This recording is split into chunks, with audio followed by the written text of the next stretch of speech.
नमस्कार शेतकरी मित्र. तर शेतकरी मित्र, महाराष्ट्र राज्यामध्ये सर्वदूर अतिवृष्टीने, पुरामुळे आणि ढगफुटीमुळे जेवढं काही नुकसान झालेलं आहे, या नुकसान भरपाईपोटी नागरिकांना, शेतकऱ्यांना मदतीकरिता राज्य शासनाकडून 31,31,500 कोटी रुपयाचं मदत पॅकेज जाहीर झालं. आणि ते जाहीर होत असताना आपण फक्त सध्या या व्हिडिओमध्ये शेती पिकाच्या आणि शेतीकरिताच्या नुकसान भरपाईचे जे आकडे होते, त्या संदर्भात बोलणार आहोत. त्यामध्ये या पॅकेज जाहीर करत असताना जिरायत पिकांकरिता ₹8,500 प्रति हेक्टर 3 हेक्टरच्या मर्यादेमध्ये सांगण्यात आले होते मित्रांनो. परंतु मित्रांनो, आता ज्या काही शेतकऱ्यांना ही मदत मिळणे सुरू झालेली आहे, सर्वायला आली अशातला तर काही भाग नाहीये. पण ज्यांना ज्यांना कुणाला मिळत आहे, मिळालेली आहे, काही जणांना या अगोदर मिळाली होती आणि आता काही जणांना अतिवृष्टी सोबतच रब्बीचं अनुदान, या दोन्ही गोष्टी आता सुरू झालेल्या आहेत. तर मित्रांनो, रब्बीचं सुद्धा ₹10,000 एका हेक्टरला 3 हेक्टरच्या मर्यादेमध्ये सांगितलेलं होतं. तर खरोखरच ज्याच्याकडे 3 हेक्टर आहे त्याला 30,000 आले का? ज्याच्याकडे 2 हेक्टर जमीन आहे, शेतजमीन आहे, त्याला 20,000 आले का? ज्याच्याकडे 1 हेक्टर शेतजमीन आहे त्याला खरोखरच 10,000 आले का? परफेक्ट आकडा 10, 20, 30चा कुणालाच आलेला नाहीये मित्रांनो. त्याच्यापेक्षा थोड्या रकमा ह्या कमीच आलेल्या आहेत. मग आता ते 10च्या ऐवजी कमी का आले? जिरायत पिकांचे ₹8,000 ₹8,500 सांगण्यात आले होते. ते तेवढे नाही आले. ते का आले? सोबतच मित्रहो, आश्वासित सिंचनाखालील बागायती पिकांकरिता ₹17,000 प्रति हेक्टर हे सुद्धा 3 हेक्टरच्या मर्यादेमध्ये सांगण्यात आले होते. तर हे सुद्धा 17,000 आले का?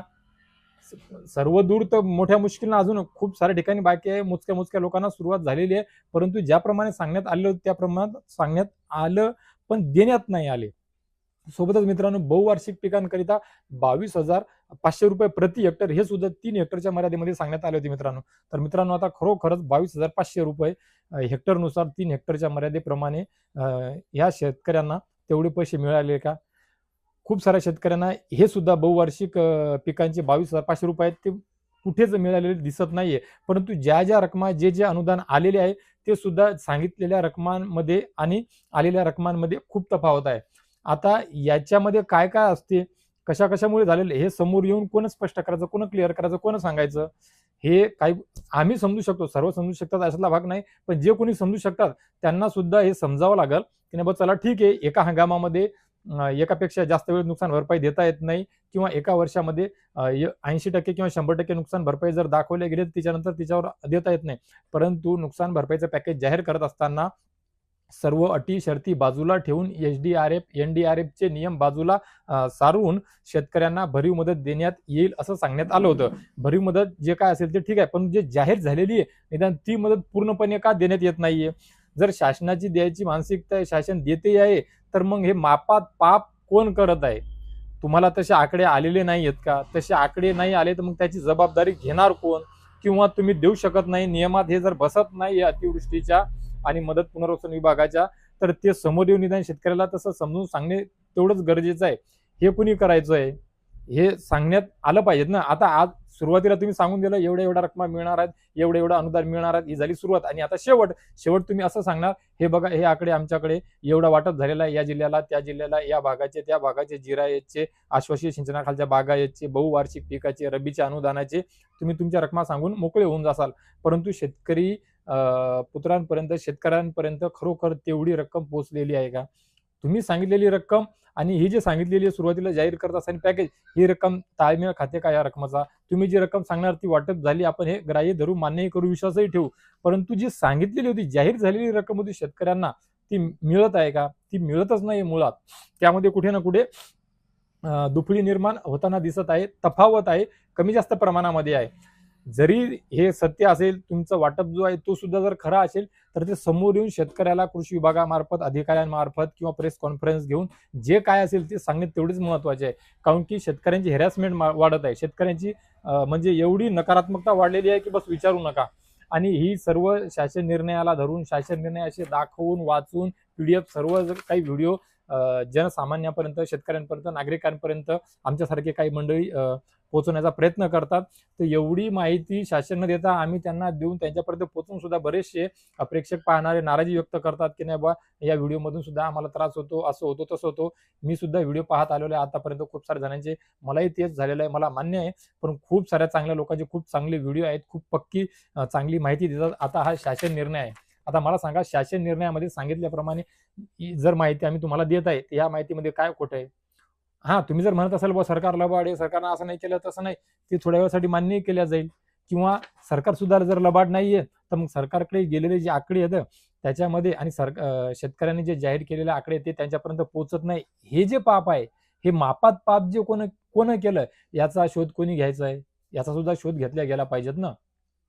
आणि जेव्हा कोणी आवाज उचलते, तर तिच्यावर तुम्हाला आता विश्वासार्हता राहिलेली नाहीये. तुम्ही त्यांना पाठबळ आता पहिल्यासारखं काही देताना दिसत नाहीये. तुम्ही आम्ही शेतकरी पुत्र, शेतकरी जनसामान्य. कारण की तुमची आमची विश्वासार्हता कुठे ना कुठे थोडीशी डगमगत आहे असं आपल्याला पाहावयास मिळत आहे. मग मित्रांनो, अशा परिस्थितीमध्ये अशा वेगवेगळ्या कारणास्तव हे जे पैसे आहेत हे तुम्हाला कमी येत आहे. परंतु हे नेमकं कुणाची चूक आहे, कुणाचं पाप आहे, हे शोधणं सुद्धा तेवढंच महत्त्वाचं आहे.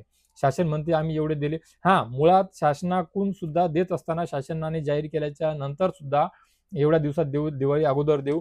त्याच्यानंतर जे आता या काही दिवसामध्ये मागच्या आठवड्यामध्ये बैठकी झाल्या मंत्रिमंडळाच्या, त्यामध्ये सचिवांच्या, अधिकाऱ्यांच्या, कर्मचाऱ्यांच्या आणि मंत्र्यांदरम्यान खडाजंगी झाल्याचं दाखवण्यात आलं किंवा दिसून आलं किंवा त्यांनी सुद्धा नाराजी व्यक्त केली, की बाबा पैसे आतापर्यंत शेतकऱ्यांपर्यंत का पोहोचले नाही? म्हणजे याचा अर्थ पैसे पोहोचले नाही, पैसे येणार हे आपल्याला मान्य आहे. परंतु ज्यांना पैसे पोहोचले ते त्यांनी सांगितलेल्या त्यांच्या क्षेत्रफळानुसार त्यांना मिळत नाही, हे सुद्धा तेवढंच महत्वाचं आहे.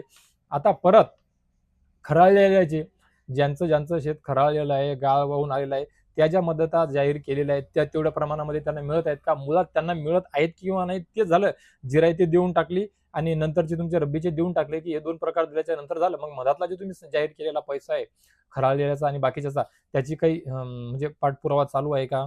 ते मिळणार आहेत का? कधीपर्यंत मिळणार? कारण की हेच दिवाळी झाल्याच्या महिना नंतर 3 आठवड्यानंतर मिळायला सुरुवात होत आहे. अजून खूप साऱ्या जिल्ह्यातल्या शेतकऱ्यांना, तालुक्यातल्या शेतकऱ्यांना मिळालेलं नाही. हे निदर्शनास आलेलं आहे. हे आपल्या सर्वांना दिसून येत आहे. म्हणजे जे खराळलेलं जे आहे किंवा ज्यांच्या शेतामध्ये गाळ येऊन जमा झालेला आहे, त्या शेतकऱ्यांना मिळणार की नाही? आणि मिळणार तर मग कधी मिळणार? आणि असेच आकडे मिळणार का? सांगायची एक, त्यांच्या खात्यावर एक येणार. आता समजा तुमचं बागायचं सिंचनाखालील आश्वासित पिके त्याला ₹17,000 प्रति हेक्टर 3 हेक्टरच्या मर्यादेमध्ये सांगितले. ते सुद्धा कमी जास्त होत आहे. बहुवार्षिक 22.5चा तर अजून काही मिळत नाहीये. जिरायत पिकांकरिता 8.5 जे जाहीर केले त्यामध्ये ते येत आहे, परंतु ते सुद्धा 8.5 पेक्षा आत येत आहे, कमी येत आहे. मग तुमच्या नियमांमध्ये जर हे पूर्ण 100% 8.5 बसत नाही, 22.5 बसत नाही, 17 बसत नाही, तर मग हे थोडंसं क्लिअर तरी करा ना समोर येऊन. कारण की शेतकऱ्यांमध्ये खूप नाराजी होत आहे. आपली फसवणूक केल्याची भावना त्यांच्या मनामध्ये निर्माण झालेली आहे. अजून तर खूप साऱ्या लोकांना पैसेच आलेले नाहीये. दिवाळीत जे कडू गोड काय व्हायची, कोड्डी व्हायची ती होऊनच गेलेली आहे. पण निदान आता तरी ऑक्टोबर होऊन गेला, नोव्हेंबरचा सुद्धा पहिला आठवडा होत आहे जवळपास. मोजक्या लोकांच्या खात्यावर पैसे पडायला सुरुवात झाली, पण बाकीच्या याचं काय? आणि ज्यांची सुरुवात झाली त्यांना त्यांच्या क्षेत्रफळानुसार त्यांना ते मिळत नाहीये.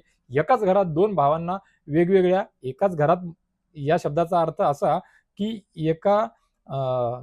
म्हणजे एका व्यक्तीच्या 2 मुलं एकाच घरात राहतात असं नाही. त्यांचे लग्न कार्य होऊन ते आपापल्या परीनं शेती-वाटी वेगवेगळी त्यांनी वाटून घेतली. आपापले संसार वेगवेगळे चुली त्यांच्यात झालेले आहेत.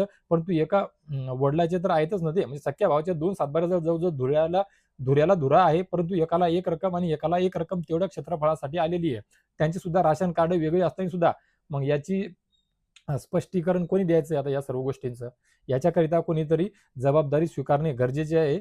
ही जबाबदारी कृषी विभागाने किंवा राज्य शासनातील कोणीतरी प्रतिनिधींनी समोर येऊन सांगणे, शेतकऱ्यांना लक्षात आणून देणे सुद्धा तेवढेच गरजेचं आहे. रक्कम येत असेल, वेळ लागत असेल, तरी सुद्धा त्यांनी सांगायला हवं, की बुवा या रकमा जशा सांगितल्या तशाच येणार आहेत, अजून येणार आहे, मागे पुढे होत आहे किंवा रकमा जर तुम्हाला कमी देण्यात आल्या असतील, तर याचा शोध घेण्यात येईल. त्याची सुद्धा चाचपणी करण्यात येईल. कशामुळे झाल्या? तुमच्या भागामध्ये, तुमच्या मंडळामध्ये, महसूल मंडळामध्ये नुकसान कमी जास्त आहे का? किती पर्सेंटेज आहे? हे सुद्धा गाव पातळीवर याद्या लावून त्यांनी कळवायला हवं. बैठका घेऊन सांगण्यात यावं, ग्रामसभा घेण्यात यावं आणि ग्रामसभा घेऊन सुद्धा त्यांना सांगण्यात यावं, जेणेकरून त्यांना कळेल, चला ठीक आहे, खरोखर आपल्या गावाची सरासरी एवढी आलेली आहे, आपल्या गावामध्ये एवढं उत्पादन झालेलं आहे, एवढं कमी आहे, एवढं जास्त आहे. सत्य परिस्थिती शेतकऱ्यांना सुद्धा माहिती आहे. अधिकाऱ्यांना भलेही कदाचित कमी जास्त होऊ शकते, परंतु गाव पातळीवर शेतकऱ्यांना माहित आहे आणि शेतकरी दोन्ही बाजू सांगतात. अशातला भाग नाहीच आहे. ज्याला चांगलं उत्पन्न झालं, ते छाती ठोकपणे समोर येऊन सांगतात, की आम्हाला एवढं उत्पादन झालेलं आहे, एवढं उत्पन्न झालेलं आहे म्हणून. आणि ज्याने नाही झालं ते तर रडू सांगतात किंवा त्यांना तर बोलायला तोंड नाही, पण बिचारे ते छाती ठोकपणे किंवा शेतात नेऊन सुद्धा जाऊ शकतात, दाखवू शकतात कुठार आहे का नाही. या सर्व गोष्टी शेतकरी काही एवढा हाफाफलेला नाही तुमच्या 7 अन् 5 अन् 8 हजारासाठी. परंतु 7, 8, ₹8,500 सांगून त्यांच्या खात्यावर जर 3, ₹3,500, ₹4,000 येत असतील, तर नक्कीच त्याच्या मनामध्ये हे प्रश्न निर्माण होणार आहेत. म्हणजे एक वेगळी भावना निर्माण होत आहे फसवेगिरीची. सुरुवातीपासूनच हे होत आलेलं आहे, सुरुवातीपासूनच हे चालत आलेलं आहे. परंतु उद्या परत हे आकडे दाखवताल, की आम्ही एवढा वाटप केला, तेवढा वाटप केला. परंतु प्रामाणिकपणे शेतकऱ्यांना तेवढं देण्यात येत आहे का, शेतकऱ्यांपर्यंत तेवढं पोहोचत आहे का, तरी सुद्धा डीबीटी आहे. आणि सर्वात महत्त्वाची गोष्ट प्रेक्षकांना, शेतकऱ्यांना मी सांगू इच्छितो, वेळ प्रसंगी खूप साऱ्या भागामध्ये तुमच्या विधानसभा परिसरांमध्ये तुमच्यासोबत राजकीय डाव खेळल्या जात असतात. ह्या गोष्टी आता मी तुमच्या तुमच्या प्रत्येक ठिकाणी येऊन पाहून स्पष्ट करून सांगत बसणार नाहीये. तुम्ही तुमचं ते ओळखायचं आहे. तुम्ही तुमचे पाहायचं आहे, की बाबा कुठलं नुकसान किती दाखवण्यात आलं, का दाखवण्यात आलं, का नाही दाखवण्यात आलं. ह्या साऱ्या गोष्टीचं तुम्हाला आम्हाला सर्व फेस करावं लागतं. आणि या सर्व गोष्टी फेस करत असताना तुम्ही सुद्धा सर्व गोष्टी समजून घ्यायला पाहिजेत. मी तर म्हणतो खऱ्या अर्थानं भलेही काही गोष्टी माहिती अपूर्ण सांगण्यात येत असेल, अपूर्ण मिळत असेल तुम्हाला, YouTubeवर कोणी खोटी माहिती सुद्धा देत असेल, परंतु खरी खोटी माहिती देऊन काय होणं, पण या अशा व्हिडिओच्या माध्यमातून तुम्हाला खूप काही जागे व्हायला मदत होत आहे. तुमच्यामध्ये प्रश्न तयार व्हायला मदत मिळत आहे. तुमचे उत्तर मिळण्याकरता या व्हिडिओच्या माध्यमातून मदत मिळत आहे. जेवढे काही लोक व्हिडिओ बनवतात त्यांना खरोखरच काय पैसा मिळतो का, पगार मिळतो, अशातला काही भाग नाही. सोपं नाही या सोशल मीडियाच्या माध्यमातून पैसा कमवणं. परंतु माहिती मिळत आहे, तर नक्कीच तुम्हाला जर वेळ मिळाला तर ही माहिती ऐकून घेऊन तुम्हाला त्यातून काय सार काढता येईल, सार काढण्यात यावा. विनाकारण व्हिडिओ सांगणाऱ्याला, माहिती देणाऱ्यालाच नावबोटं ठेवून तुम्ही चळवळीत काम करणाऱ्याला, नेतृत्व करणाऱ्याला नावबोटं ठेवणार. त्यांच्या मनामध्ये सुद्धा खिन्नता येणार. ते पुढे तुमच्यासाठी भविष्यामध्ये धावणार नाही. ही माहिती देणाऱ्यांना सुद्धा तुम्ही नावबोटं ठेवणार. काय माहिती देणार तुम्हाला? तुम्ही तर थेटच सांगता की नाही बाबा हे खोटं आहे, ते खोटं आहे.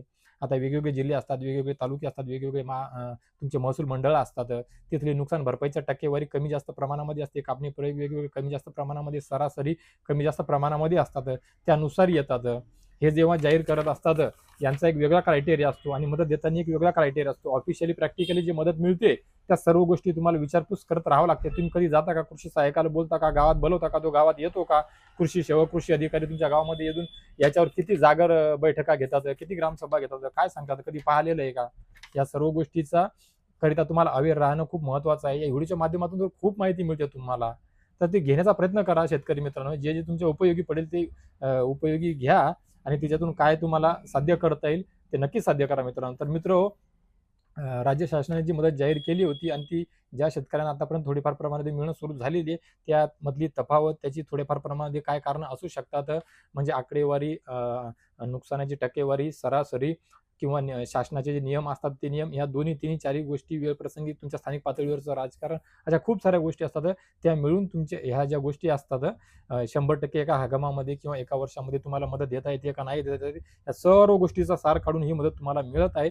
तरी सुद्धा ज्यांना त्यांना या मदतीचं समाधानकारक मदत नाही मिळत आहे, समाधान होत नाहीये, त्यांनी त्याकरिता पुढे येऊन, इथं नाही, पुढे येऊन या माध्यमातून काय होणं समजा, किंवा लोकप्रतिनिधीशी संपर्क साधून, अधिकाऱ्याशी संपर्क साधून तिथे तोडगा काढा, तिथे मार्ग काढा, तिथे तुम्हाला मदत होईल मित्रांनो. अपेक्षा आहे या व्हिडिओच्या माध्यमातून सुद्धा तुम्हाला काही ना काही उपयोगी माहिती मिळालीच असेल. तुमच्या कमेंट बॉक्समध्ये तुमचा राग, द्वेष, काय चिडचिड, प्रश्न चांगले वाईट असतील कळवा, काही हरकत नाहीये. परंतु तुम्ही सांगितल्याप्रमाणे मित्र, तुम्हाला अधिकाऱ्यांकडून, सोबतच लोकप्रतिनिधींकडून संपर्क साधून याविषयी माहिती घेण्यासंदर्भात काही हरकत नाही मित्रांनो. तुमचा अधिकार आहे, तुमचा हक्क आहे, तुम्ही घेऊ शकता. कारण की हे सर्व कराच्या माध्यमातून चालतं. हे आपलं सरकार आहे. तुमच्या आमच्या सर्वांच्या माध्यमातून कर शासनाकडे जातो आणि त्यामधूनच या साऱ्या गोष्टी राज्य चालवल्या जाते आणि डिवाइड केल्या जाते. हे सर्वांना आपल्याला कळतेच मित्रांनो. तर मित्र, परत एकदा आशा ठेवतो की या व्हिडिओच्या माध्यमातून तुम्हाला थोडीफार काय होणार, काही ना काही महत्त्वपूर्ण माहिती मिळालीच असेल मित्रांनो. बाकीची जी महत्त्वाची अपडेट राहील, तुम्हाला कुठल्या भागात किती पैसे या लागले, आले नाही आले, तुम्ही सुद्धा कमेंट बॉक्समध्ये कळवा. मी माझ्या परीने सुद्धा वेगळ्या व्हिडिओच्या माध्यमातून परत तुमच्या समोर ही माहिती आणेल मित्रांनो. तर धन्यवाद.